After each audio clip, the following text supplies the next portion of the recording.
Merhaba sevgili dostlar. Büyük resetli, ay tutulmalı önemli bir hafta. Duygusal hayatımızda birçok konuda değişim, dönüşüm yolda. Çünkü ay tutulması dediğimiz zaman olaylar görünür hale geliyor. Gördüğümüz şeylerle de hemen karar almak istiyoruz. Evet, gümbür gümbür bir hafta. Hazırsanız 24-30 Ağustos haftası astroloji yorumlarıyla ben Emine Baran karşınızdayım.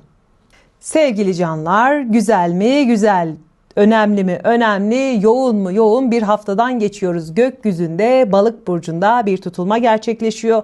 Bu tutulmanın en güzel enerjisi gökyüzünden şifa yağıyor ve her burcun balık enerjisi neredeyse orada beklenmeyeni bekleyerek önemli şifa haberleri gelebilir. Bu bir parasal alanınızdaysa, şimdi burçlara geçince anlatacağım. Parasal evde bir şifa, kariyer alanındaysa kariyer evinde bir şifa, belki borçlar hanendeyse oraya bir şifa. Belki aşk hanende aşk hayatın şifalanacak. İlişkilerde ise belki evli değilsin. İlişkiler hanen şifalanıp evleneceksin. Yani ay tutulması balıkta. Gökten şifa yağıyor. Bu gezegen enerjileri hem Veda'ya hem klasiğe göre bütün burçları da güzel enerjiler bekliyor. Fark edişler bekliyor. Fark etmek güzelliğe adım atmak için çok önemlidir. Çünkü seni aşağıda tutan, seni yoran, gereksiz olarak hayatında olan her şeyi bırakmakla ilgili balık diyor ki zaten bırak, teslim ol, çözül orada. Büyük olana, senden daha büyük olana kendini teslim et diyor ilahi olarak. Enerjilerimizin tavan yapabileceği, maneviyatımızın artabileceği, manevi duygularla böyle sarılıp sarmalanabileceğimiz bir enerji var. Ama bizden ne istiyor? Başkalarını da gözet, hayırlar, hasenatlar, dualarını eksik etme. Kendin için istediğini başkası içinden iste. Başkası için de iste, affet, affedici ol. Balık zaten nedir? Engin gönlüyle affedicidir, merhametlidir, kucaklayıcıdır, bağışlayıcıdır. Sınır falan tanımaz, böyle kalpten, içten sever. Balığın güzel tarafını kullanmak için de şifalanmak, iyileşmek, her türlü terapi, her türlü destek almak veya destek vermek, affetmek.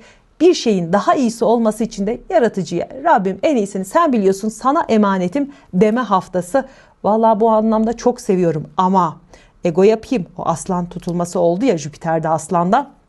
Ben böyle bir gereksiz egoya gireyim. Görevimi, bana verilenleri kötüye kullanayım. Şükrümü etmeyeyim. Ay yok, en iyisini ben bilirim. Allah korusun, böyle tiran gibi olunca da ne yapıyor Jüpiter aslan, hele güney ay düğümüyle buluşacak tutulma hemen öncesi, yani ne yapacak, çok sıkıntılı etkiler verebilir, orada da alaşağı edebilir, hiç gözünün yaşına bakmaz. Bu kraliyet yıldız var işin içinde. O yüzden tüm burçlar, hepinizi şu bu demeden uyarıyorum.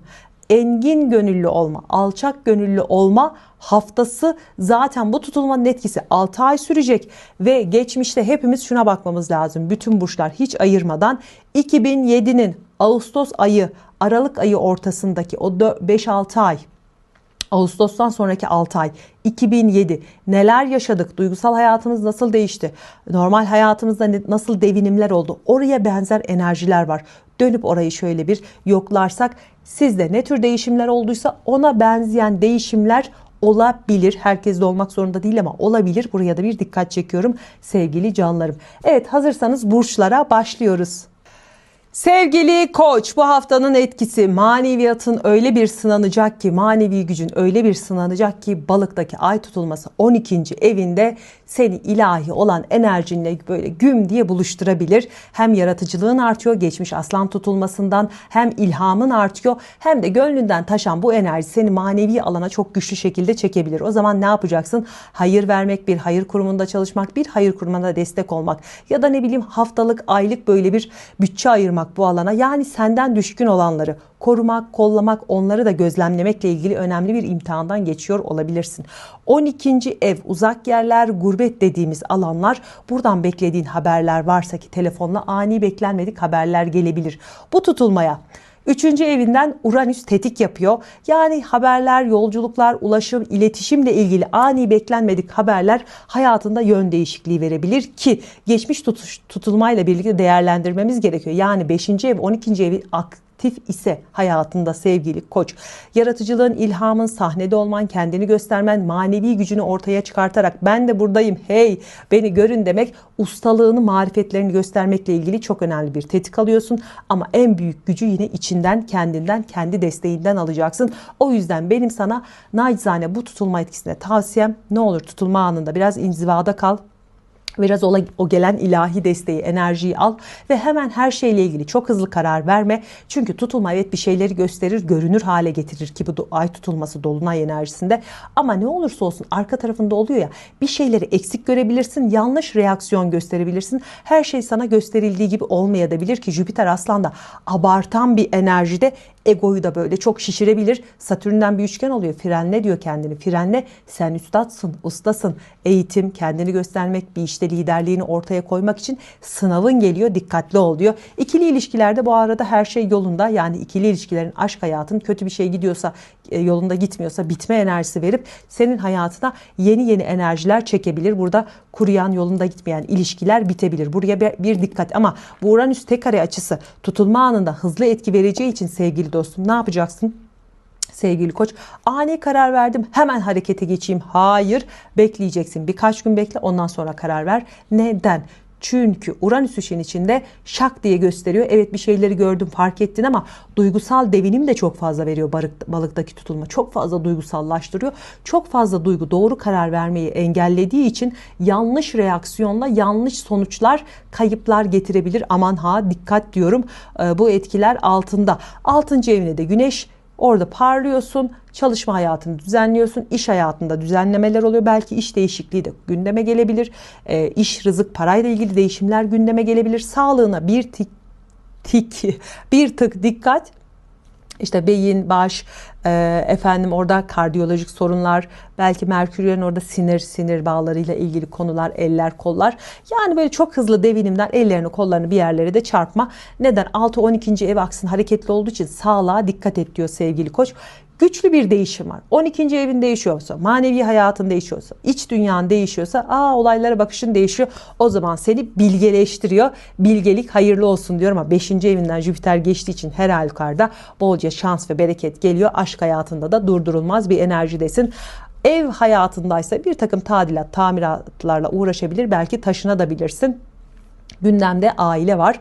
Aileyi de böyle yabana atma, tartışmadan aileyle de tatlı tatlı ortak kararlar vermeni öneriyorum. En güzel alanlardan bir tanesi partner enerjin. Partnerle, ikili ilişkide olduğun herkesle güzel etkiler, güzel anlaşmalar içine girebilirsin. Hayırlı olsun diyorum sevgili Koç.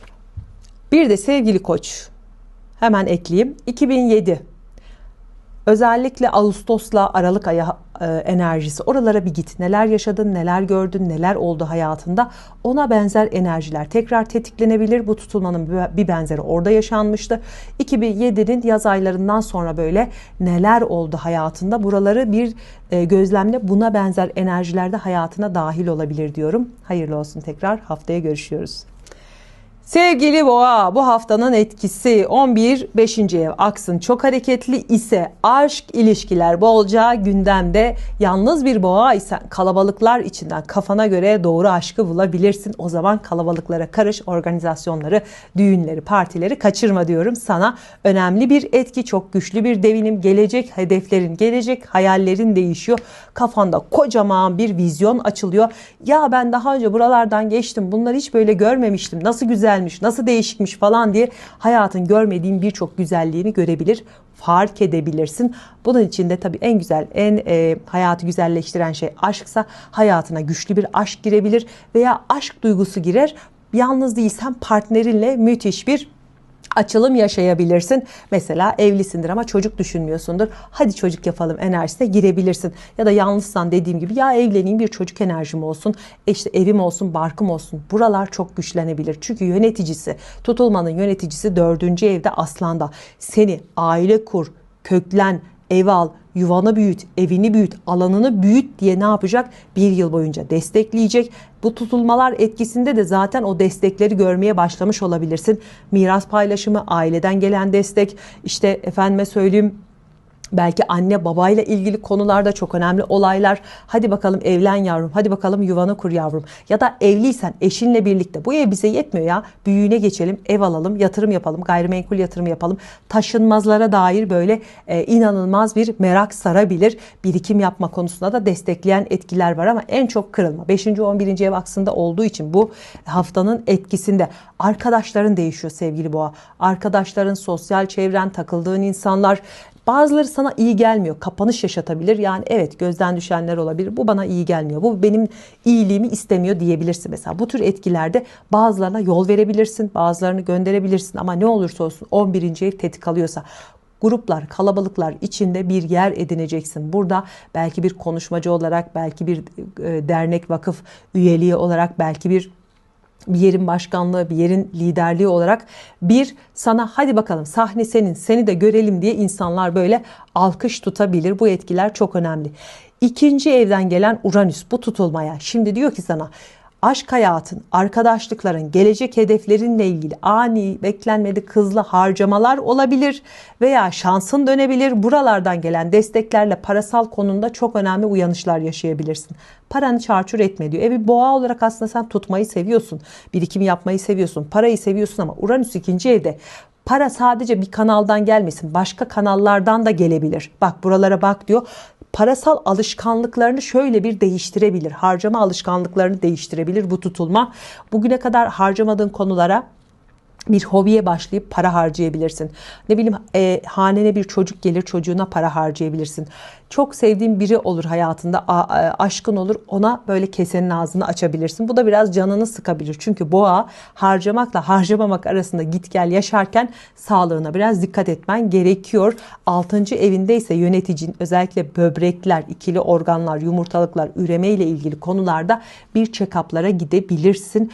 Bir de beslenmeyle şeker, şekerli gıdalar, kilo almak, buralara dikkat edebilirsin. Şiron 1. evine geçti. 7 yıl boyunca orada sağlığını iyileştirmekle ilgili spora başlamanı, beslenmene dikkat etmeni, buralara bak biraz eğilmeni öneriyorum. 3. evde de Mars, yakın çevre, akrabalar, kardeşlerle ilgili kırıcı olmadan konuşmaya özen göster diyorum. Sevgili boğa, haftaya görüşmek dileğiyle, kendine iyi bak. Hemen unutmadan söyleyeyim, hemen unutuyorum. 2007 Ağustos ayıyla Aralık ayı arasında o 2007 Ağustos'tan başlayan etkiyle nasıl bir etki aldın? Hayatında neler değişti, neler dönüştü? Hangi enerjiler devredeydi? Sen nasıl biriydin? Hangi olayların, döngülerin içindeydin? Bak buraya şöyle bir git gözlemle. Buna benzer devinimler olabilir hayatında. Orada neler olmuşsa birebir aynı olmasa da benzer enerjileri çekebilirsin. Buralara dikkat et, ona göre bir gardını al diyorum. Kendine iyi bak, haftaya görüşmek dileğiyle. Evet sevgili ikizler, bu haftanın etkisindeki tutulma iletişim hanenle kariyer evin, ailen arasında bir denge kurmanı istiyor. Çok önemli etkiler var. Kariyer mi değişiyor ikizler?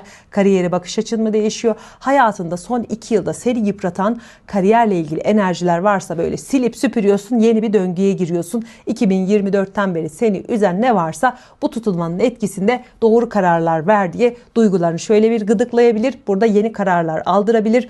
Ama benim sana tavsiyem, tutulmanın hemen etkisinde gelen değişim dalgası, o duygusal devinim her neyse, olay her neyse, çok hızlı karar alma. Çünkü yüksek bir voltajdan, duygusal bir voltajdan karar aldığımız zaman yanlış karar verebiliyoruz. Birkaç gün beklemeni, hatta böyle bir hafta falan beklemeni öneriyorum acil değilse.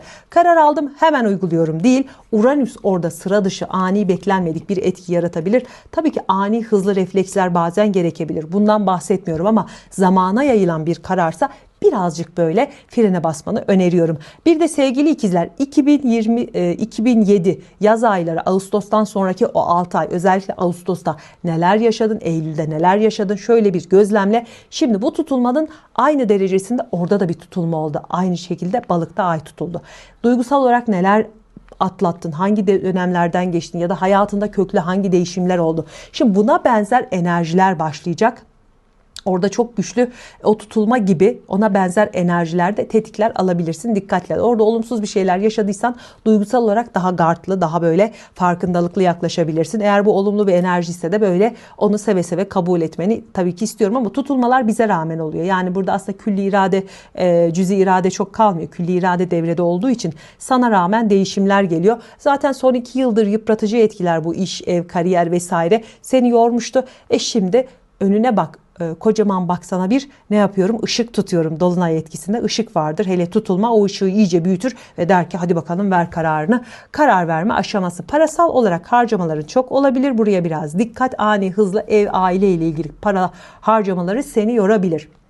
Ama Uranüs 1. evindeyse zaten 2027'deki o tutulma da biraz fazla özgürlük enerjisi getirmişti tahminime göre. Şimdi Uranüs bunu çifte katlıyor ve ani küt özgürleşme ihtiyacı sunuyor. O zaman 10. ev statü, 4. ev hani evlilikse ikizler sen bir anda boşanabilirsin, bir anda evlenebilirsin, bir anda şehir değiştirme kararı alabilirsin veya taşınma veya hiç gayrimenkulüm yok ya ben bir mal edineyim diyebilirsin. Ailenle birlikte yaşayabilirsin. Anne, baba bunlarla birlikte etkileşimin değişebilir. Ama en çok sana diyor ki balık 10. ev.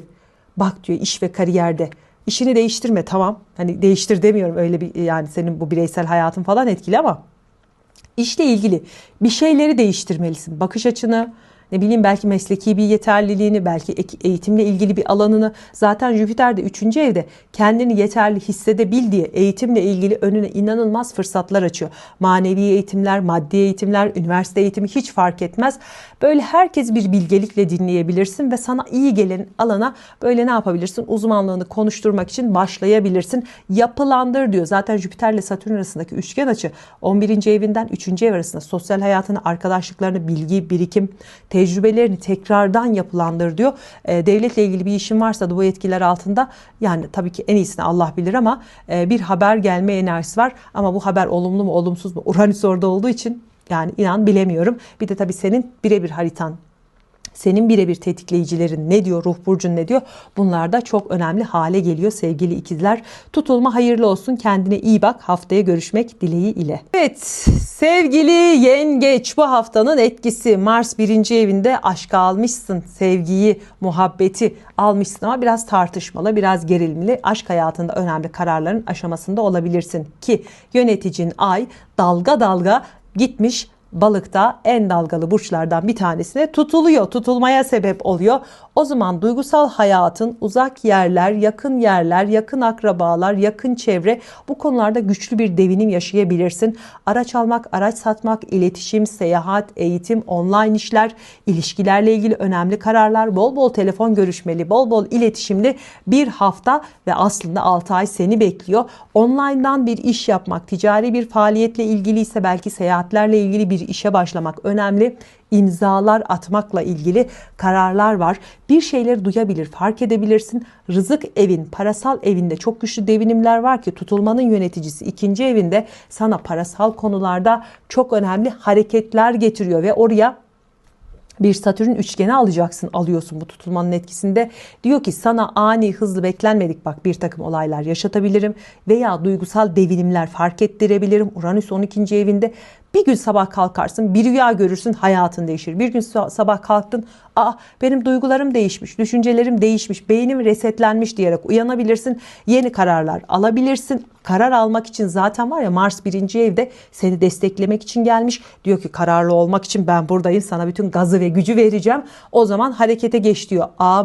Ama şimdi duygusal devinim işin içindeyse sen bir yengeç olarak zaten duygusal ve dalgalı hallerin var.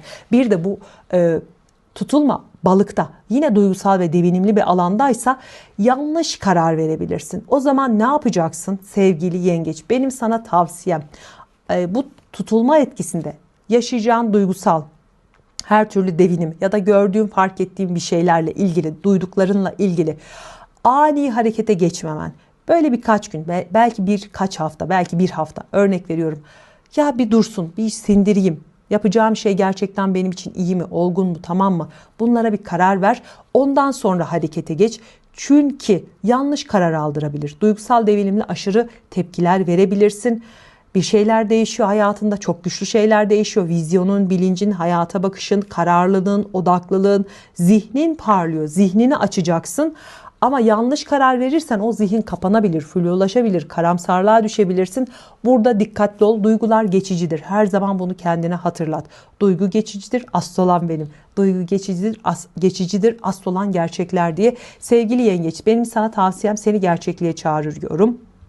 Ki geçmişte sana kar, fırsat, parasal olarak değer getirmeyen bir iş varsa, bir durum varsa, bak burayı da Güney Ay düğümü o güneş kavuşumunda bırakabilirsin. Üstüne yük olan, sana kar getirmeyen işleri bırakıp daha karlı alanlara yönelebilirsin. Çünkü böyle bir fırsat, böyle bir imkan da sunuyor.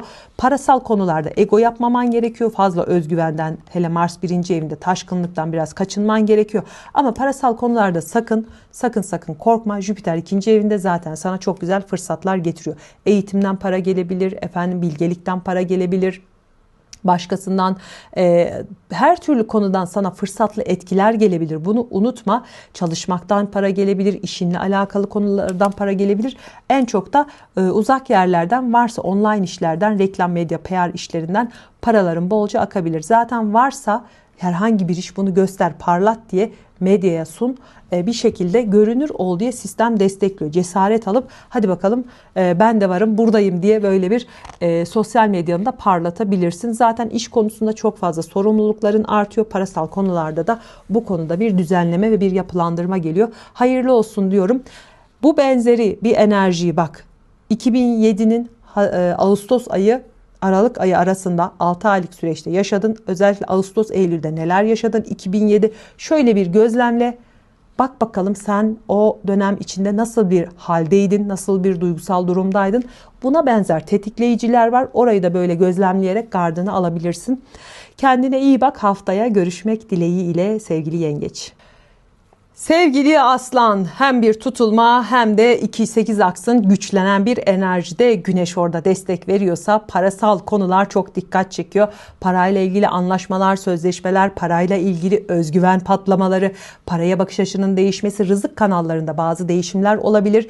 Parasal haneni şöyle bir yapılandırıyorsun ama ikinci ev dediğimiz zaman sadece para değil, burada aslında kimliğin bir yansıması, ustalıkla elde edilen para, bazen bir işi öğretmek, bir işi sunmak, yaptığın işte tecrübeni ortaya koymaktan gelen rızıkları da anlatıyor. Evet efendim, para varsa özgüven var gibi bir enerji. Hele Aslan için para aslında özgüvenini desteklesin diye var.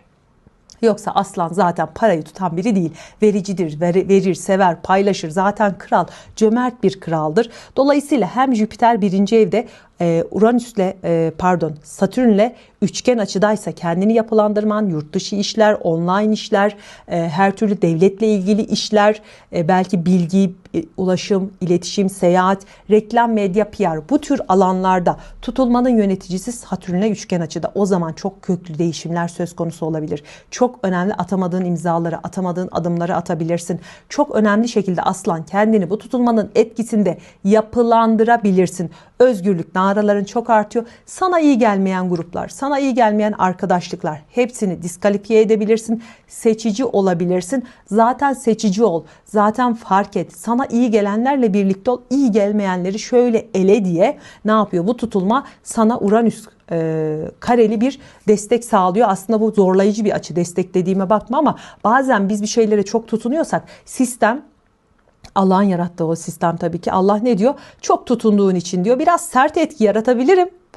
Fark etmen için Uranüs'le şak böyle çat kırabilirim diyor. Biraz dikkat etmen gerekiyor. 8. ev, eğer 8. ev başkasından gelen gelirler hanende, kaynakları bölüşme hanende, etik kurallar hanende bir etki var ise parasal konularda çok etik olman lazım. Böyle helali harama bir ayırmak, dikkatli olman gerekiyor. Çünkü sınav evidir, çok güçlü. Ölüm ötesi konular, soyut konularda çok tetiklenebilirsin ki benim yükselenim Aslan. Bu tutulmanın etkisi aslında yaklaşırken çok sevdiğim amcacığımı Allah rahmet eylesin, cennete uğurladım. Mesela bende böyle çalıştı. Ki Aslan 12. evinde de Mars olduğu için böyle aile büyüklerine falan bir dikkat etmek gerekiyor. Tabii ki en iyisini Allah bilir. Bu konularda yorum yapmıyorum. Ama elden bir şeyler, hayattan bir şeyler çıkması, bir şeyleri azaltmakla ilgili, bitişlerle ilgili etkiler varsa sana fazla gelen, sevmediğin, işte işine yaramayan şeyleri gönder. Hatta sevdiğin şeylerden de biraz böyle ne yapabilirsin? Verebilirsin. Paran, işte kullanmadığın bir eşyan, sevgin, cömertliğin bir şekilde yardıma muhtaç olan, senden düşkün olanlara Mars orada gönder diyor 12. evinde. Yardım et, elinden bir şeyler çıkar. Hayırlar, hasenatlar, dualar. Bak buralara çok dikkat et. Çünkü bir aslan olarak senin en güçlü tarafın vericiliğin, cömertliğin. Krallar vermeleriyle ünlüdür. Alan halktır değil mi? Yani o aslan o egosunu tatmin etmek için verecek. Ama buradaki çok önemli bir etki. Etik olarak gerçekten ihtiyacı olduğunu bilerek ve Allah rızası için ver. Tabii ki burada hani kimsenin niyetini sorgulayıcı değiliz ama burada biraz buna da, bu ayrıma da dikkat et sevgili aslan. Evet, Güney ay düğümü yönünde güneş kavuşumlu olacak bir hafta. Tutulma var, evet, gümbür gümbür, çok önemli. Ama burada da diyor ki güneş orada 1. evinde Güney ay düğümüyle buluşmaktan, böyle buluşup 2. evine geçmeden kendinde sevmediğin, bırakmak istediğin her şeyi bırakabilirsin. Sigara bırakmak, sevmediğin bir huyunu bırakmak, bir sana iyi gelmeyen bir tavır, davranış, belki bir kıyafet. Bir bırak yani, bir sal. Bazı şeylerde eksiltmen gerekiyor. Bunu bilinçli, gönüllü, bile isteye yapmanı öneriyorum. Bir sevmediğin bir tavır, davranış, alışkanlık da olabilir. Mesela geç uyanma alışkanlığın.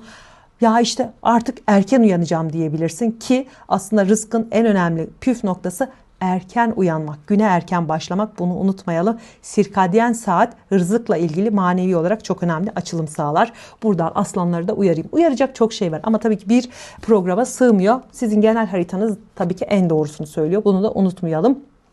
Ve sevgili aslan, 2007 özellikle Ağustos-Eylül arası, Ağustos-Eylül, yani o 6 ay, Ağustos'tan sonraki 6 ay ve özellikle Ağustos-Eylül aylarında 2007'de neler yaşadın? O tutulmaya benzer bir tutulma var. Hayatına benzer enerjileri çekebilir. Oradaki halini şöyle bir yokla. Kimdin, neydin, nesin, nelere gard alman gerekiyor veya hangi konularda böyle kendini geliştirmen gerekiyor.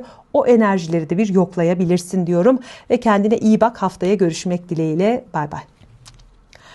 Evet sevgili Başak, 1-7 aksında güçlü bir tutulma. Sen, ben, biz kimiz, neyiz, beraber miyiz, ayrı mıyız? Şimdi bunların duygusal olarak farkına varacaksın. 7. evdeki bu tutulma bir şeyleri 2 yıldır zorlayan enerjileri bırak sana diyor. Veya artık adını değiştir, tarzını değiştir, yeniden bir sistem kur diyor. Özellikle ikili ilişkiler, ortaklıklar, her türlü rakipler ve düşmanlar, değişim enerjisinde bekar olan Başaklar bu etkiler altında mutlaka evlenebilir, partner bulabilir, sevgili edinebilir. Çünkü sistemde hele özellikle aşk evinin yöneticisi Jüpiter ile çok önemli bir üçgen açıda ise diyor ki sana ilişkilerini, aşk ilişkilerini yapılandırabilirsin gerçekler üzerine, sadece gerçekler üzerine, ama bu sistemi kur, çok fazla fantaziye kayma, gerçeklikle hareket et diyor. Hayallerden vazgeç. Evet, hepimizin hayalleri var ama hayalleri de gerçekçi kılmak gerekiyor. Gerçekçi kurmak gerekiyor sevgili Başak.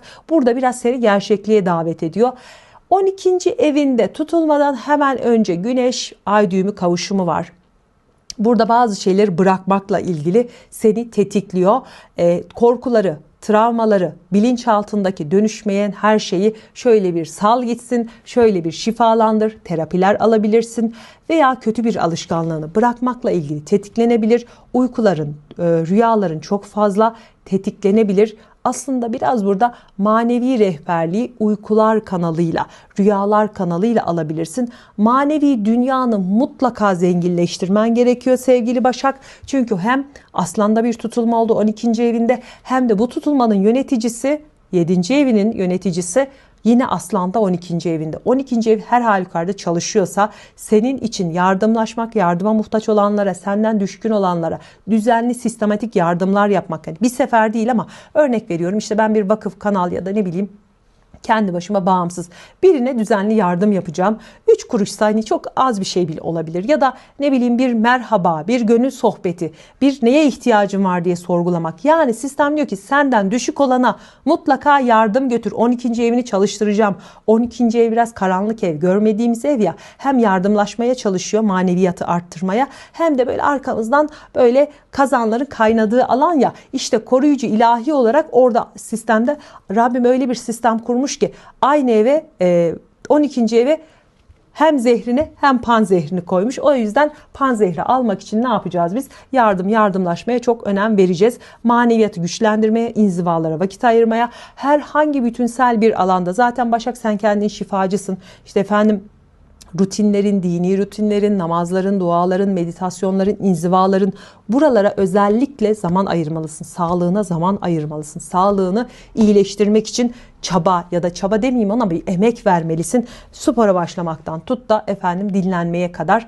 beslenmeye kadar dikkat etmelisin. Güneş 1. evinde, zaten ışığın parlayacak. Zaten tutulma karşıt evinde. Dolayısıyla tutulmanın bir ayağı sende olduğu için hayatında birçok şey görünür olacak. Yeni kararlar alacaksın ama en güzel haber, Venüs 2. evinden geçiyor. Parasal konularda çözülmeyen birçok şey çözülerek ilerleyecek. Kalabalıklar içinde tartışmalardan böyle bir uzak durmanı öneriyorum. Borçlar, parasal alanları yapılandırman gerekiyor. Mutlaka çok fazla açılmadan borçlar, giderler konusuna eğilmen gerekiyor. Bir de 2007 özellikle Ağustos ayı, Eylül ayı ve aslında oradaki Ağustos'la başlayan 6 aylık süreçte sevgili Başak, ne oldu hayatında? Hangi enerjiler içinde kaldın? Nelerle boğuştun? Ya da hangi güzellikler geldi? Duygusal durumun nasıldı? Buralara bir bak, çünkü oradaki enerjilerin benzeri de şimdi aktif hale geliyor.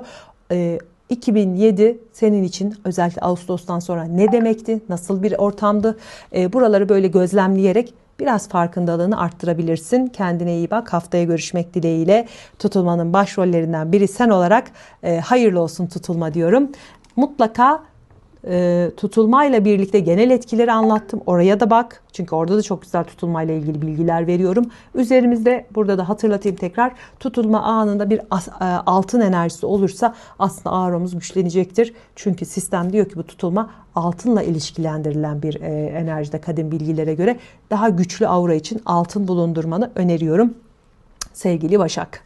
Sevgili teraziler, tutulmayla birlikte 6. evine merhaba diyorsun. Rutinlerin değişiyor. Sağlıkla ilgili konular gündemde. Sağlığı daha iyi hale getirmek için bazı şeyleri değiştirmen, dönüştürmen, bırakman gerekiyor. Aslında bu tutulma sana tamamen bunu anlatıyor. Zararlı, yanlış, uzun vadede işine yaramayan her şeyi bırak, gönder, resetle. Şöyle bir dağıt diyor. Sigara bırakmaktan efendim spora başlamaya kadar, düzenli beslenmekten iyi uyku almaya kadar, zararlı alışkanlıktan zararlı efendim arkadaşlıklara kadar, belki zararlı ilişkilere kadar önemli bir değişim dönüşüm haftası.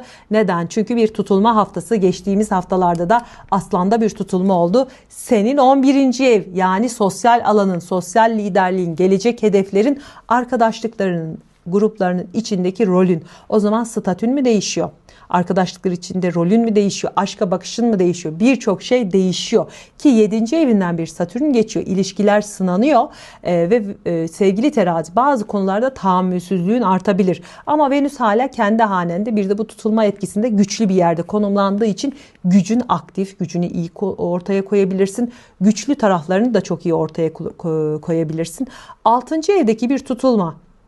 O zaman sevgili terazi, sağlıkla ilgili check-up yaptırmak, bütünsel tıp alanlarından destek almak, belki bir manevi enerjiyi büyütmek için bir kursa yazılmak, spiritüel alanda belki destekler almak, nefes terapileri, hacamatlar, sülükler, sadece tabii ki kan tahlili, hastanelere gidip böyle bir check-up yaptırmak okey, ama biraz daha böyle bütünsel tıp etkili de, daha böyle kadim bilgiler etkili desteklerde hayatına girebilir ki nefesi zaten çok elzem, çok öneriyorum ben.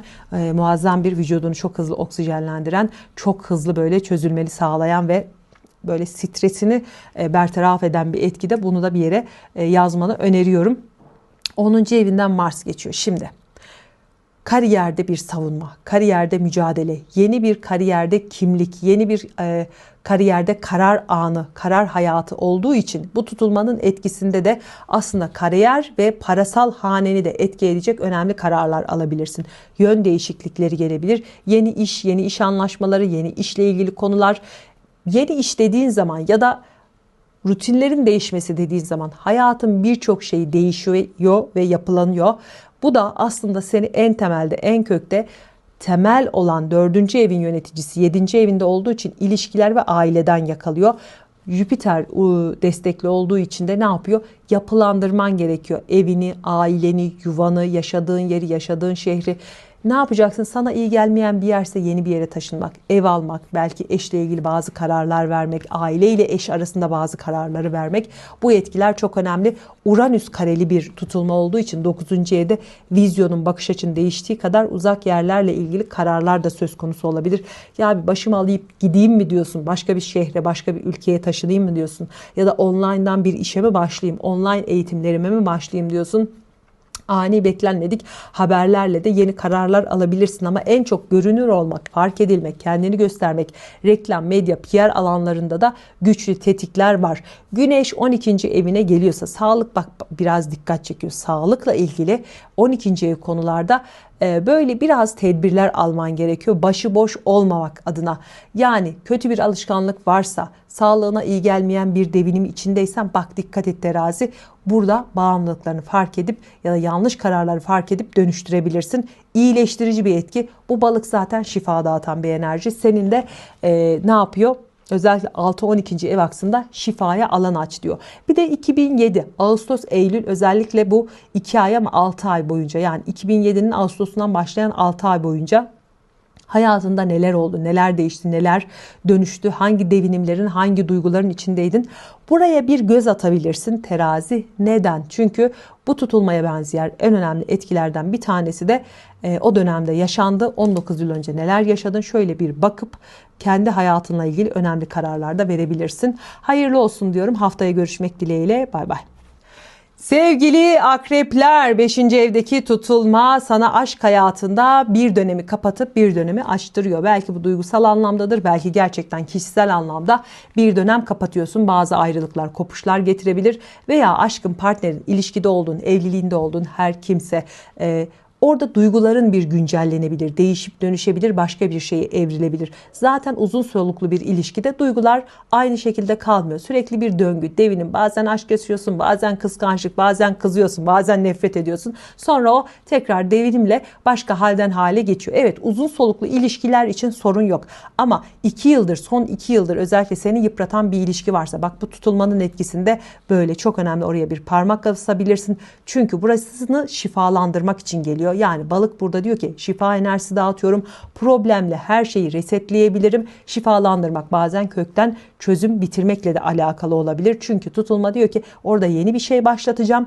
Eski işine yaramayan her şeyi duygusal olarak da şöyle bir temizleyebilirim diyor. Evet akrep, duygusal bir temizlik söz konusu ama bu duygusal temizlik bazen maddesel temizliğe de inebilir. Çünkü Başak da boş değil. Tutulma anında Merkür orada ve Merkür de güçlü bir konumda. Her ne kadar yanık da olsa ne yapıyor? Uranüs kareli de bir şeyleri değiştirmek için emeği de aslında işin içine sokuyor. Emek ver diyor. Maddesel değişimde söz konusu. Sosyal liderliğin, gruplar, hedefler, arkadaşlıklar değişim ve dönüşümden geçiyor. Vizyonun değişiyor. Mars 9. evindeyse, hele 1. evine üçgen açı atıyorsa sevgili akrep, çok önemli kararların eşiğinde olabilirsin. Bilincini değiştirebilirsin. Bugüne kadar karar alamadım, ya hayata geçiremedim, cesaret edemedim dediğin şeylere cesaret ettirir bir Mars orada etkideyse, ki kariyer, tutulmanın yöneticisi, tamam aşk maşk dedik ama yaratıcılık hanen çok aktif olduğu için yaratıcılığını işine taşıyacağın güçlü etkiler var. İlhamını işine taşıyabilirsin. Kariyer bas bas bağırıyor. Beni unutma, beni unutma. Fırsat zamanı, 1 yıl ben buradayım diyor sevgili akrep. Kariyerini güçlendirmek, kariyerini iyileştirmek için güzel etkiler var ama ayın 23'ünde yani özellikle sevgili akrep, bu güneşin güney ay düğümüyle 10. evindeki buluşması 11. evine geçmeden sana bir sinyal çakıyor. Diyor ki işle ilgili işe yaramayan bir şeyler varsa tutma, at, gönder, bırak. Bir terfi alma ümidin varsa, belki olabilir belki olmayabilir ama patronla tartışmaktan uzak dur. İşinde otorite gördüğün kimselerle ilgili kopuşlar, bitişler söz konusu olabilir. Veya bir otoriteden, geçmişten tanıdığın birinden destek de alabilirsin. Ama Güney Ay düğümü biraz daha budama yönü olduğu için işle ilgili gereksiz bir şeyleri bırakmakla ilgili sana böyle bir fark ediş yaşatabilir. Şimdi bu tutulmaya Uranüs 8. evinden kare yapıyor. Bu da çok önemli. Ne demek istiyor? Elde olmayan, kontrol edilemeyen bir alan zaten 8. ev. Uranüs'te ne olduğu belli olmayan bir gezegen ise şeffaf olman, dürüst olman, etik olman çok önemli. Çünkü 8. ev bizden şeffaflık, dürüstlük, etiklik istiyor. Onun dışında giderler, haneler, başkasından beklediğin destekler varsa, hani burada Uranüs var, gerçekten ne olacağını kestiremiyorum. Büyük etkiler yaratabilir, küçük etkiler yaratabilir. Vermeyeceğim der verir, vereceğim der vermez. Ama biraz böyle Uranüs patlamalı, çatlamalı, hani enerjiyi dışarıya sağaltmalı bir etki olduğu için büyük bir uyanış getirebilir. 8. evde hem ekonomik anlamda uyanış sağlayabilirsin, hem manevi anlamda uyanış sağlayabilirsin. Aşk, ilişkiler çok fazla gündemde. Venüs arkandan iş çeviriyor ise terazide, arkandan dönen dedikodular da olabilir. Her zaman olabilir zaten, ama iş, Satürn Jüpiter üçgeni sana diyor ki sevgili Akrep, bu arada ne diyor? Mutlaka diyor iş yapış şeklin, iş arkadaşların, statün, kariyer sorumluluğunu üstlenmelisin. Burada güzel yapılandırmalar var. Varsa devletten beklediğin haberler, devlet veya büyük kurumlarla ilgili haberler de gelebilir olumlu anlamda. Hayırlı olsun diyorum ve bir de sevgili Akrep uyarıyorum, 2007 özellikle Ağustos, Eylül ayları ve 6 ay boyunca, tabii yaz ayları ve sonbahara doğru ki o 6 ay boyunca kimdin, neydin, ne yaşadın? Oradaki tutulmanın aynısı şimdi yaşandığı için ona benzer etkiler, duygusal devinimlerin olabilir. Orayı da bir şöyle göz atmanı öneriyorum. Kendine iyi bak. Haftaya görüşmek dileğiyle. Evet, bu tutulmayla hayatında çok önemli değişik beklediğim burçlardan bir tanesi de sevgili yaylar. Sizler için önemli bir hafta. Çünkü tutulma balıkta gerçekleşiyor. 4. ev en güçlü alan, en temel kök hanende bir tutulma varsa kariyer, iş ve yaşam alanıyla ilgili önemli devinimler var ki yöneticisi Jüpiter senin de yöneticin ve 9. evde Aslan'da senin hanene üçgen yapıyor. Yani bu ne demek? Çok güçlü bir tetik alıyorsun. O zaman yaşam alanın, evin, düzeninle ilgili değişimler olabilir. Ev sahibi olmak, gayrimenkul edinmek, taşınmak, belki yurt dışına taşınmak, o uzak yerlerle ilgili yatırımlar yapmak, uzaklarla ilgili bağlantılı işler, reklam, medya, PR, görünür olmak. Alan o kadar dolu ki bu alanlarla ilgili çok güçlü devinimler, değişimler, yol farklılıkları, yeni yollar deneme gibi alanlar olabilir. Çünkü tutulma Kuzey Ay düğümünde yeniyi dene diyor. Yani eskiye pek rağbet etme. Yeni şeyleri hayatına kat. 2 yıldır düzende olmayan, seni yoran enerjiler artık bu tutulmanın etkisinde yavaş yavaş çözülmeye başladı. Kendini bırakıyor ve yeniye alan açman için eskileri bir gönder diyor. Kariyer hayatı çok dikkat çekici hale geliyor. Bu tutulma zaten direkt 4-10 aksında statün, kariyerin, mesleğinle ilgili önemli değişim, devinim. Belki meslek değişimi, belki rızık değişimi, belki iş değişimi, belki işte bir şeyleri farklı yapış şekline kadar etki edebilir ki özellikle ayın 24'ünden sonra otoriteden destek alma ya da otoriter olmak, otoriteni ortaya koymayla ilgili önemli etkiler var. Ve Jüpiter aslında seni desteklediği için birçok konuda yoğun destek alıyorsun. 2. evin yöneticisi de 5. ev, hem yatırımlar evin, hem aşk evin, hem çocuklarla evin, ilgili evin, hem de yaratıcılık hanende düzenleme yapıyor Jüpiter destekli. Yani bu devletten gelen destekler olabilir, belki yatırımlar konusunda destekler olabilir, aşk ilişkide olduğun kişiyle ilgili destekler olabilir. Güzel etkiler var. Eğitim, online eğitim, ister örgün eğitim, üniversite hayatı vesaire, belki çocukların eğitim hayatıyla ilgili de çok olumlu gelişmeler olabilir. Burada bu alanlara dikkat etmeni öneriyorum. Yani güzel gelişmeler, fırsatlar varken yakalayabilirsin sevgili Yay.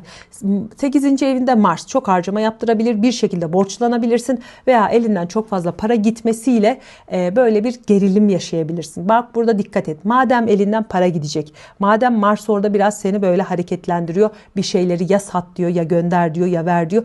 O zaman iyi borç var, kötü borç var. İyi borçlanabilirsin. Yani iyi borç, bir şey almak, satmak, zaten 4. ev aktif olduğu için gayrimenkul almak, satmak, arsa, tarla, bir mekana yönelik bir hizmet, sistem. Bu alanlarda parasal borçlanmalarla ilgili konular da gündeme gelebilir. Ya da evine seni iyi hissettirecek bir eşya bile alabilirsin. Şimdi 5. ev, 8. ev üreme, çocuk sahibi olmak isteyen yaylar için güzel enerjiler olabilir. Bu anlamda da destekleniyorsun. Yani çocuk sorumluluğu almak, belki çocuklarla ilgili konular, güzel destekler aldığı için çocuk sahibi olmayla ilgili bir beklentin varsa harekete geçebilirsin. Bu etkiler, bu tutulma bu enerjiyi sağlıyor. Ve 11. ev gruplar önündeki liderliğin, kitleler önüne çıkman ya da bir dernek, vakıf bilmem bir grubun lideri olmak ya da orada kendini sunmakla ilgili aslında çok güzel fırsatlar var. Hem yöneticiliğini hem liderliğini çok güzel şekilde konuşturabilirsin. Sosyalleşmekten gelen artı puanlar maddi manevi hanene gelecektir. Ve sevgili yay, Uranüs 7. evinde ani, hızlı, beklenmedik dostlar, düşmanlar edinebilirsin. Korkma, Uranüs orada ne yapacağı belli değil ama eşle ilgili sıkıntı olmaması için böyle bir yumuşak teyit, hani bir partnerle ilgili bir şeyi fark etmek veya orada bir krizi yönetmek gibi konular gündemde olabilir. Bir de Uranüs 7. evinde olduğu için yani orada gizli kalmış düşmanları gün yüzüne çıkartabilir. Ya bu da böyle mi yapıyor diye farkındalık sahibi olabilirsin. Buraya da dikkat etmeni öneriyorum. Bunun dışında uyaracağım bir şey, 2007'nin Ağustos, Eylül ve ondan sonraki 6 ay boyunca, yani Ağustos'ta başlayan tetikle çok güçlü bir şekilde Ağustos, Eylül'de neler yaşadın? O 6 ay boyunca nasıl bir durumun içindeydin? Hayatında neler oldu? Buralara şöyle bir bakarsan buna benzer enerji, duygu devinimleri gibi konular gündemde olabilir. Ona benzeyen tutulma şu anda da gerçekleşiyor. Tabii ki birebir aynı olmayacak veya hiç aynı olmayacak ama oraya da bir bakmanı öneriyorum sevgili yay. Bazı şeyleri oraya bakarak düzenleyebilirsin. Hayırlısı olsun diyorum. Haftaya görüşmek dileğiyle. Kendine iyi bak. Bay bay. Sevgili oğlaklar, 3. evde bir dolunayla birlikte tutulma gerçekleşiyor. Balık burcu 3. ev. O zaman seyahatler, online işler, yakın çevre gümbür gümbür bir tetik alıyor. Bir şeyleri duymak, fark etmek, online'dan gelen haberler.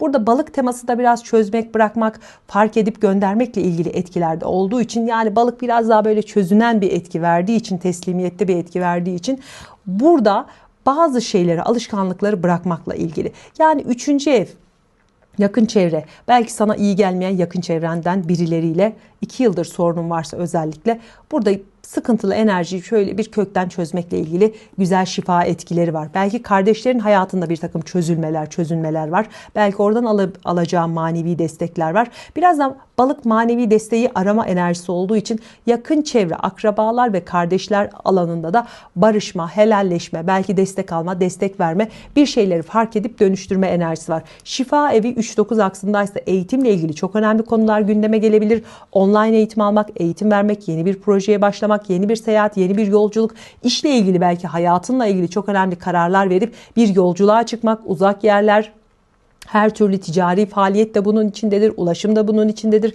Yani sevgili oğlak, hayatında çok güçlü değişim ve dönüşümler oluyor. Yönetici gezegeni balığın 8. evde, parasal ev, miras paylaşımı, nafakalar, başkasından gelen, eşten gelen gelirlerin dağılması, belki eşle, belki partnerle bir karar alma, burada ortak bir takım yatırım yapma veya tam zıttı olarak çözülme, bırakma, belki bir ayrılık sonrası mal paylaşımı gibi konularda gündemde olabilir. Neden dedim? Çünkü Satürn 4. evinde hayatını kökten değiştiren enerjiler var. Belki hayatına birisi geliyor, yeni kararlar alıyorsun. Diyorsun ki ortak birikim hesabı açalım. Tamam, biz birlikte hareket ediyoruz gibi.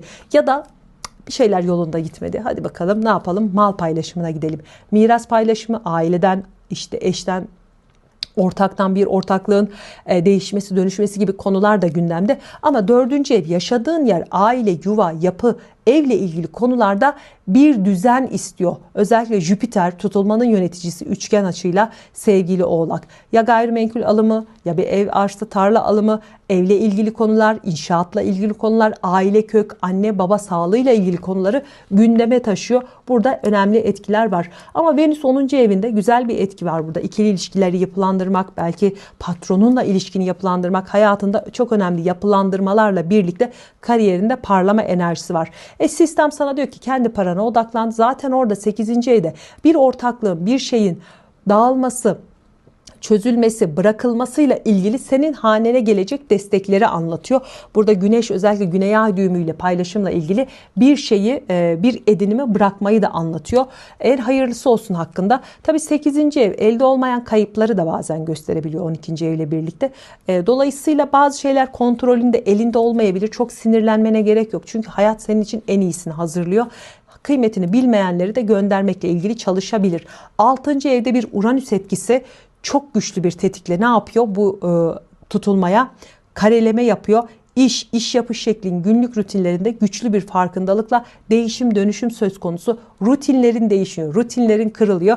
Oğlak güçlü bir değişim yaşıyorsun. Zaten 4. evinde Satürn geçerken sistemini baştan yapılandırıyorsun. Hayatını baştan yapılandırıyorsun. Bu anlamda dikkatli olmanı öneriyorum. Araç alım satımından seyahatlere kadar hayatında aktif bir şeyler oluyor. Burada yeni düzenlemeler söz konusu. Kendine iyi bak diyorum ama ekranı kapatmadan sana hemen şunu söyleyeyim. 2007 özellikle Ağustos-Eylül ayında neler yaşadın? 2007'nin yaz aylarından sonra bu sonbahara kadar olan dönem, kışa kadar olan dönem, hatta o 6 ayda hayatında neler oldu? Oraya şöyle bir bak. Bir gözlemle. Oradaki benzer enerjiler tekrar tetiklenebilir. Çünkü bu tutulmanın benzeri orada da yaşanmıştı. Aynı olmak zorunda değil. Hatta olmak zorunda değil ama orayı da bir gözlemlemeni öneriyorum nacizane. Kendine iyi bak. Haftaya görüşmek dileğiyle sevgili Oğlak. Evet sevgili Kova, tutulmalar 7. evinde gerçekleşmişti. Senin hanen zaten çok önemli tetik alıyor ama 2. evinde de bir ay tutulması gerçekleşiyor. Balıktaki bu ay tutulması sevgili Kova, para para para diyor. Yeni parasal kazançlar, yeni parasal edinimler, hayatını iyileştireceğin, özgüveninin böyle parlayacağı, ustalıktan, uzmanlıktan, hayatındaki bu kendine bugüne kadar kattığın değerlerden ekstra gelecek paraları anlatıyor. O zaman buraları bir yapılandırman gerekiyor. 2 yıldır parasal konularda seni üzen her türlü konu bir neticeleniyor, bir sonuca varıyor ve buradan ne yapıyorsun? Böyle alnının akıyla çıkıyor olabilirsin. Sistem sana diyor ki para haneni bir güncellemelisin, paraya bir önem vermelisin, paranın hakikatini anlamalısın. Yani paraya ne çok değer vermek, ne az değer vermek, para aslında ne için var, ne için yok, buraları bir fark etmen gerekiyor.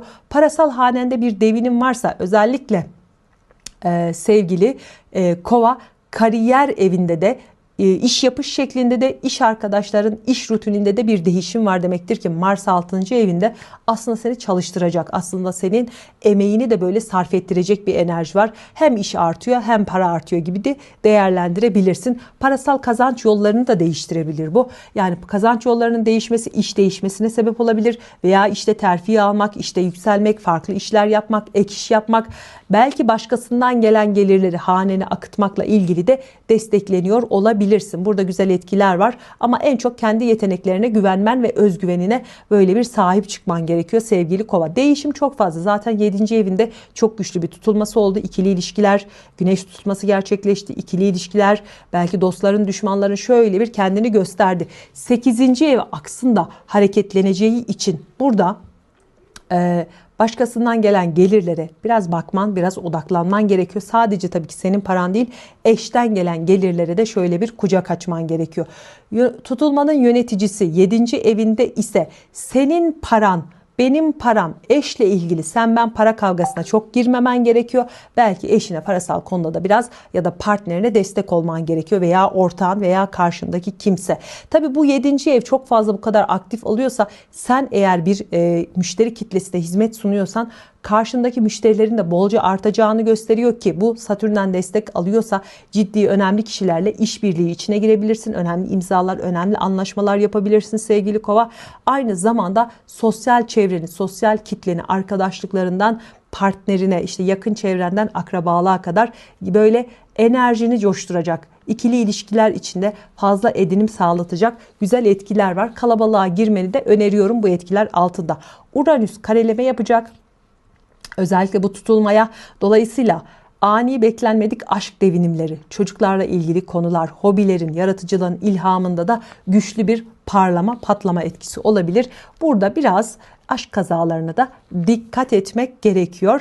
Ve benim sana tavsiyem 2007 Ağustos, Eylül, Ekim o 6 aylık süreçte, özellikle Ağustos'tan başlayan süreçte nasıl bir devinim içindeydin? Duygusal hayatın nasıldı? Hayatında neler oldu, neler bitti? Buraya bir dikkat çekmeni istiyorum. Oraya dön bir bak. Orada neler yaşandıysa ona benzer enerjilerin tetiklenme etkisi var sevgili Kova. Bu konuda da şöyle bir uyarayım istedim. Evet, genel etkiler böyle. Haftaya görüşmek dileğiyle, kendine çok iyi bak. Evet sevgili balıklar, 2 yıldır gündemde olan konular artık çok fazla, daha fazla görünür olarak çöz diye önüne düşüyor. Balık başroldesin çünkü tutulma 1. evinde gerçekleşiyor. Bu motivasyonlarından sağlığına, dış görünüşünden hayata karşı tutumuna birçok konuda etkili olacak. Başrolde sen olduğun için tekrar söylüyorum. Ne istiyorsan, nasıl arzu ediyorsan ona göre dizayn edebilirsin. Duygusal dünyanı her şeyden önce bir dizayn etmen gerekiyor. Çünkü ay orada dalgalanma verebilir. Duygularla ani kararlar verme. Benim sana tavsiyem, bu tutulma etkisinde Uranüs tetikli olduğu için, yani Uranüs kareli olduğu için 4. evden aile böyle beklenmeyen tepkiler verebilir. Köklerinle ilgili hiç beklemediğin tepkilerle yeni kararlar almak zorunda bilirsin. Belki taşınma, belki yer değişikliği ile ilgili kararlar olabilir. Belki bir evlenme kararı, bilmiyorum ama hayatında alacağın her türlü kararla ilgili sevgili balık birkaç gün beklemeni, belki bir hafta beklemeni öneriyorum. Çok acil değilse. Çünkü burada çok güçlü bir duygu tetiğim var bu hafta ve bu duygu tetiğiyle yanlış karar da alabilirsin. Çok fazla yüksekte pozitif görerek veya çok negatif görerek ya böyle olmaz diyerek hızlı kararlar, Uranüs orada olduğu için felaket getirmesin. Ne yapabilirsin? Biraz kontrollü hareket edebilirsin. Satürn 2. evinde paranı yapılandır diyor ki hem yönetici gezegenin Jüpiter'le üçgen açısı var, hem de bu geri hareketinde parayla ilgili konularda, işle ilgili konularda tutulma da Aslan'da gerçekleşti 6. evinde. O zaman seni gerçekliğe çağırıyor ve burada çok önemli değişimler olabilir. İş yapış şeklin, iş arkadaşlıklarında önemli değişimler, önemli kararlar olabilir. Devletten bir beklentin, desteğin, işte ne bileyim bir sınav sonucu, bir haber, kurumsal bir yapı, devlet gibi güçlü yapılarla bir takım işlerin varsa buradan çok önemli destekler alabilirsin. Belki senden yaşça büyük kişilerden de destekler gelebilir. Sevgili balık, birçok şey değişiyor. Son 2 yıldır zaten tutulmalar senin hanendeydi ve karşıt evinde ikili ilişkiler, değişimler, dönüşümler, hayatında çok fazla değişim dönüşüm oldu. Şimdi artık bu son cila diyeyim ben buna. Bu 2 yıllık çok bu türbülanslı alan biraz daha dengelenmeye gider iken sana bir şeyleri fark et, gör ve işe yaramayanları resetle diye de böyle bir çağrışım, bilgi veriyor. 2007 yılının özellikle Ağustos'tan sonraki 6 aylık sürecinde neler yaşadım? Buraya bir bak. Hangi duygu devinimi, hangi duygular, hangi olaylar, hangi durumlar içindeydin? Buna benzer enerjiler de olabilir. Tabii ki birebir olmak zorunda değil veya olmak zorunda değil ama oradaki tutulma derecesiyle aynı olan 19 yıl sonra bir tutulma gerçekleşiyor. Dolayısıyla oradaki dereceyle ilgili yaşadıklarını fark etmen, neler oldu, neler bitti, ona göre bir gardını alman gerekebilir, tedbir alman gerekebilir veya hayatında alan açman gerekebilir. 2007 yılı Ağustos ayı sonrası dikkat çekiyor. 7. evine bir güneş geliyor ama gelmeden önce bir 6. evinde güney ay düğümüyle kavuşumdan geçiyor. Eski işler, işine yaramayan işleri delege ediyorsun ya da bırakıyorsun ya da orada bir çözülme yaşanıyor. Ama 7. evine gelince güçlü ortaklıklar, otorite sahibi kimselerle önemli imzalar, önemli adımlar olabilir ki 7. evde bir Merkür Güneş enerjisi varsa aslında evlilikle ilgili kararlar da söz konusu olabilir. 8. evinde de bir Venüs varsa mal paylaşımları, mal edinimleri, ortak bir takım birikimleri de tetikleyebilir ki 8. ev üremekle, cinsellikle de alakalıdır. Yani bu bir evlenme enerjisini çağrıştırdı bana. Bir de çocuk enerjisini çağrıştırdı. Eğer bir çocuk sahibi olmak istiyor da sevgili balık olamıyorsan belki Mars 5. evindeyken tedavi yöntemiyle, böyle tıp yoluyla enjeksiyon, aşılanma gibi enerjilerle de böyle bir karar alabilirsin. Harita bunu da destekliyor. Tabii ki senin bireysel haritan daha önemli. Oraya da bakmak gerekiyor. Evet, tutulma hanende, sağlığına dikkat et. Lütfen dinlenmene dikkat et. Check-up'ların vesaire yaptır. Dış görünüşü değiştirmek istiyorsan aslında bu tutulma değiştirecektir. Görünüşünle, hayata sunuşunla, bakışınla ilgili birçok şey değişiyor. Tutulma sana rağmen değiştireceği için değişikliğe alan açmanı öneriyorum. Kendine çok iyi bak. Haftaya görüşmek dileğiyle. Her şey gönlünüzce olsun diyorum. Bay bay.